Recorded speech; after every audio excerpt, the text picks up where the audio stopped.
Yun o, what's up mga idol? Kumusta? Kumusta lahat? Welcome back to my channel, Papa Obas TV.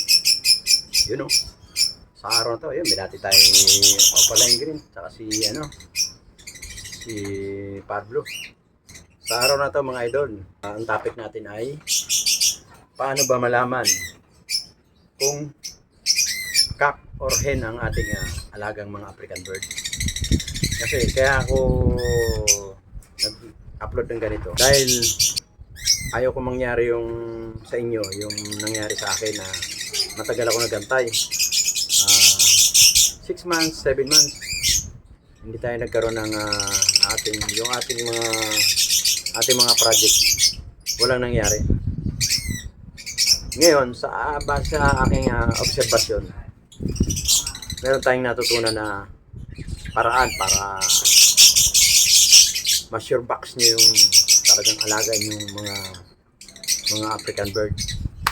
So, topic natin, paano malalaman kung babae or lalaki yung ating mga African bird. Para sure na sure talaga pag tinugman yung ganyan.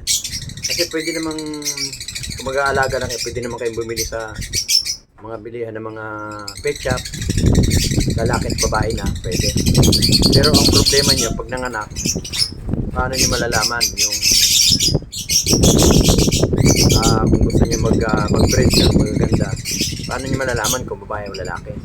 So yun ang topic natin ngayon. Meron tayong 4 na dahilan para maging 70%, 80%, 90%, lastly 100%. Kailangan yung 4 na yan, kailangan may apply nyo dun sa mga alaga nyo mga African bird. So ano pang ginagawa nyo guys? Let's go! Samahan nyo pati paliwanag kung paano malalaman natin kung babae o lalaki. Let's go guys! Tara!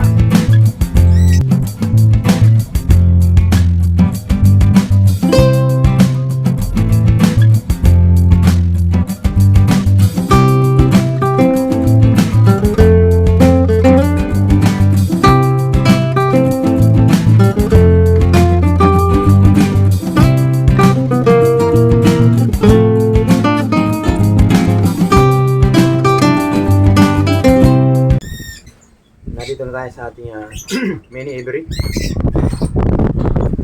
Siya nga pala, meron tayong bagong dating yan na cage. Bumili tayo ng isang araw. So, bumili tayo ng cage sa mga pugad.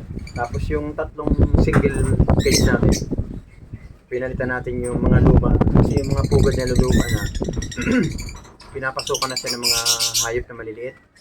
So, ang ginawa natin, tinapon natin yung mga pugad. Bumili tayo ng bago. Isinalpak natin yung mga bagong pugad ngayon. Kaya maganda na siya ngayon. Talagang komportable ng mga alaga natin, mga African birds. So bago natin ituloy yung ating topic, papakita ko muna sa inyo mga idol yung ginawa ko kahapon. Bumili kung ano yung binili natin kahapon, tapos kung ano yung ginawa natin doon sa mga At inalis natin yung 6 natin doon, iniwan natin yung 2 babae. Kasi nagkamali tayo. Akala natin na puro babae sila. Yun, topic natin mamaya yun. Papaliwanag ko sa inyo yung mga idol kung bakit natin uli ibinalik sa kanya-kanya mga cage. At kung bakit tayo bumili ng isang cage para ilagay natin yung 4 nating alagang African bird. Alright, so pakita ko muna sa inyo yung ginawa ko kahapon ng mga pugad na bago. Yan. Saka yung ating bagong cage. Alright. Ayan mga idol. Ayan o. Ito bago. Yan. Dati ang single cage lang to. Hanggang dito lang yan. Ito yung mga una kong mga cage na ginawa. Mga bigilan naman kumpare ko to dati. Pero ginawa ko lang ng paraan para maging mabuo. Yan. Yan, 1, 2, 3 sa baba. Tapos yung naandun, 4, 5. Bali 5 yung binigay sa akin dati. Nag-umpisa pa lang tayo mag-alaga ng African bird. So ito, ayan ginawa ko guys. Pinalitan natin. Ang ganda ngayon, ang kinis na, di ba? Lagyan natin ng harang konti rito para tawag dito hindi siya boba yung pugad. Tapos to, yan, ginawa natin. Yan. Tapos yung kung naalala niyo yun dito, di ba ang dami niyan puro babae. Yung vlog natin nakaraan nung una. Bali, 6 sila. Yung 4 pala, yung 2 lalaki pala, ay yung 2 lalaki.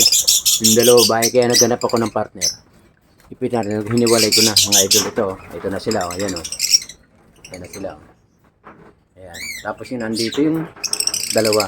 Mukhang gumagawa na sila ng kanilang pugad.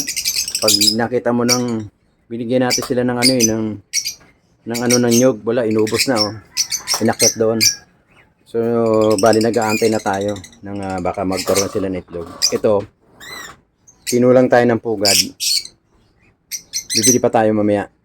Lalagyan natin para magka-itlog na sila. Ayun, tapos ito yung ating yung ating mga inakay. Yan, ang lalaki na. Yan, malapit na silang paghiwalin. Makikita natin yan kung ano yung magpapangasawa niyan. Kung ano yung magiging partner nila. Kaya antay-antay lang. Hindi pa ngayon, siguro mga 2 months pa bago natin sila ilagay sa kanilang mga kanya-kanyang cage pag nabumili na tayo. Ayun. Alright. Ayun. So ayun guys, oh. Konti na yung mga kanilang mga ubos na yung ng nyog, oh. Yung tangkay ng nyog. Ubos na, oh. Konti na lang, oh. So kukuha na naman tayo sa sunod ng dito, oh. Wala na rito, oh. Ubos na, oh. Pinasok na nila sa nila. Mamaya pupunta tayo ron, kukuha tayo din ng naman na malunggay. Tangkay naman na malunggay ang kukunin natin. O yun, back to topic tayo mga idol. Alright, kasama natin si YT. Dahil na tinatawag tayo ni YT doon sa kanyang kulungan. Ayan, mga idol, balik tayo doon sa ating topic. 4 na dahilan para magkaroon ka ng sure box. Talagang hindi ka, kasi pag itong 4 na to hindi mo pinakigihan at hindi mo in-apply doon sa alaga mong African bird, mag-aantay ka ng panahon, puro na sila itlog, puro sila. Kayo maniniwala doon pag ang African bird, dikit daw yung sipit-sipitan, lalaki raw yun. Pag buka, babae. Okay, maniniwala ron. Hindi siya 100% guys. Hindi siya 100% na talagang hen or cock yung mga bagay na yon. So meron tayong 4 na basihan para maging 100% yung inyong alagang African bird. Unahin natin yung umpisa. Doon tayo sa umpisa. Yung number 1 natin guys. Paano malalaman kung babae o lalaki yung ating alagang African bird? Ganito yan. Una, kinikis ako ni Whitey. Una, pag ang nakita niyo yung African bird yung alaga, katayo siya sunod sa kanyang tungtungan. Pag nakita niyo yung mga paa nakabuka, sinyalis na babae yon. Pag nakadikit naman yung paa, nakaganon, medyo dikit siya, lalaki yon. Doon tayo sa pangalawa. Ang pangalawa natin mga idol, sa katawan. Pag medyo malaki yung African bird, sinyalis na babae yun. Pag medyo slim naman ang African bird, sinyalis din na cock yung African bird natin. Pero minsan hindi rin siya 70% mga idol. Kasi merong kapwa maliit, hen at cock din. Kaya huwag kang magbabase ron. Pero pangalawa yun sa dapat mong matutunan para maging sure ka dun sa gagawin mong pag-aalaga ng African bird. Ganyan ang mga ng African bird. Oh. Meron na tayo. Una at pangalawa. Yung pangatlo natin mga idol. Pag ang African bird, sinapa niyo yung ilong, meron siyang kantuhan. Dalawa kanto niya rito. Pag ganyan, no? Yung ganyan niya kasi, may kanto yan. Yun, sinyalis na hen yung ating African bird. Pagka ang African bird naman natin ay pagka ang African bird naman natin ay tawag dito, ang ilong niya pag ginanon mo, wala ka makakapang kanto, tapos medyo maliit, slim, yun ay sinyalis na ano siya, cock. Pero huwag ka pa rin maniniwala doon kasi merong lalaki na merong kantuhan din pero mahaba siya na maliit. Nasa nakikita ko lang, base dun sa obserbasyon ko. Kasi dati nung hindi ko tinitingnan yung mga ganung bagay, nagantay ako ng ilang buwan. Mali pala, puro pala sila babae.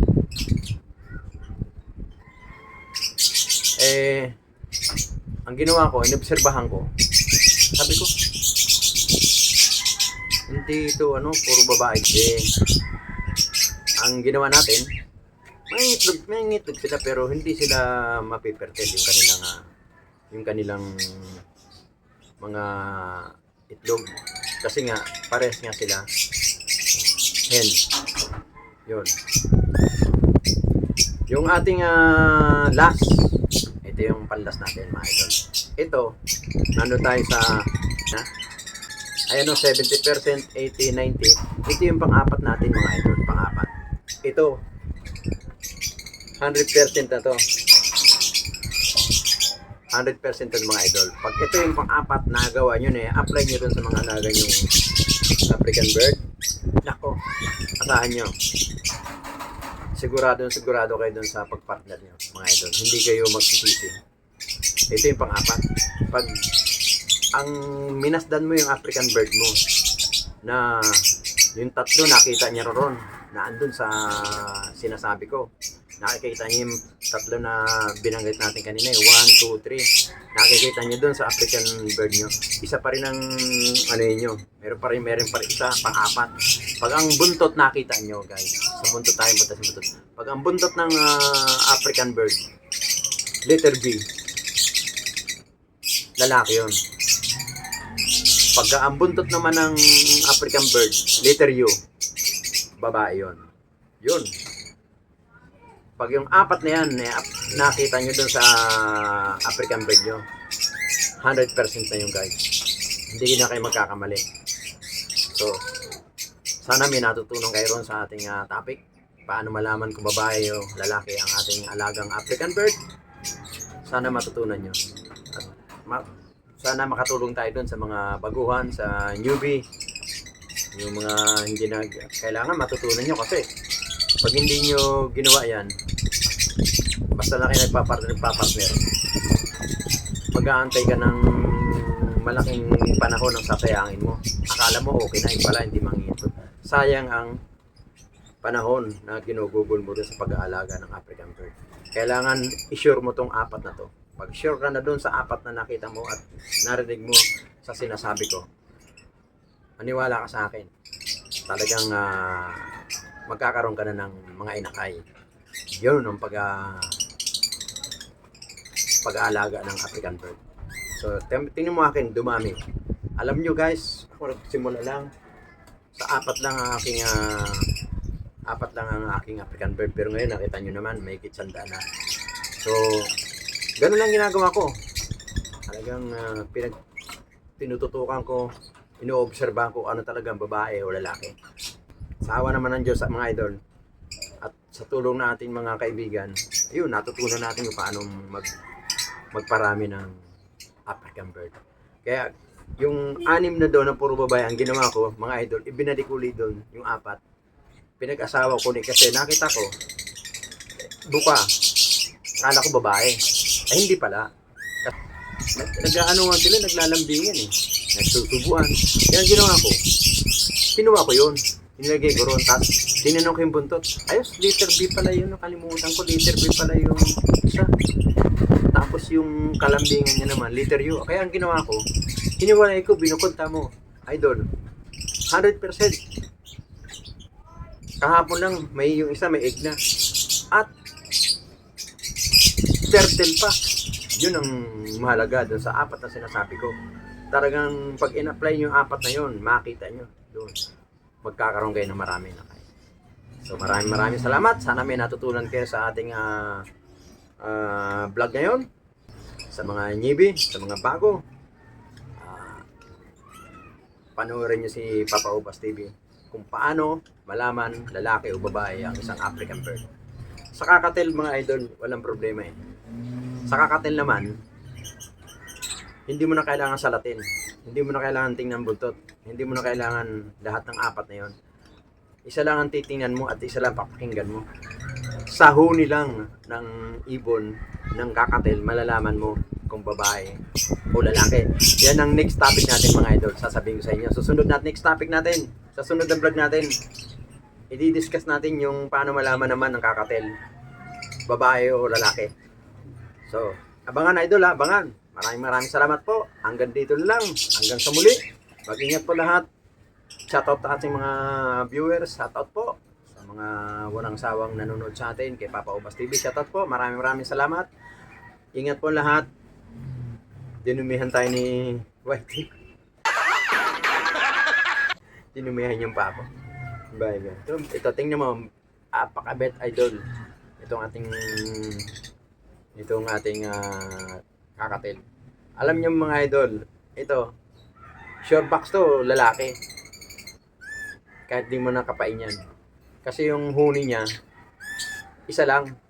Yung babae kasi ang daming daming huni ng mga ibon. Yan yung susunod na topic. Ba't ko ba sinabi? Abangan yan mga idol sa sunod na topic ni Papa Ubas TV. So mag-ingat po lahat. Hanggang dito lang. Mag-ingat po. Bye-bye. Ingat po. Thank you. Salamat, Papa Ubas! Okay, thank you. Every time we say goodbye, baby.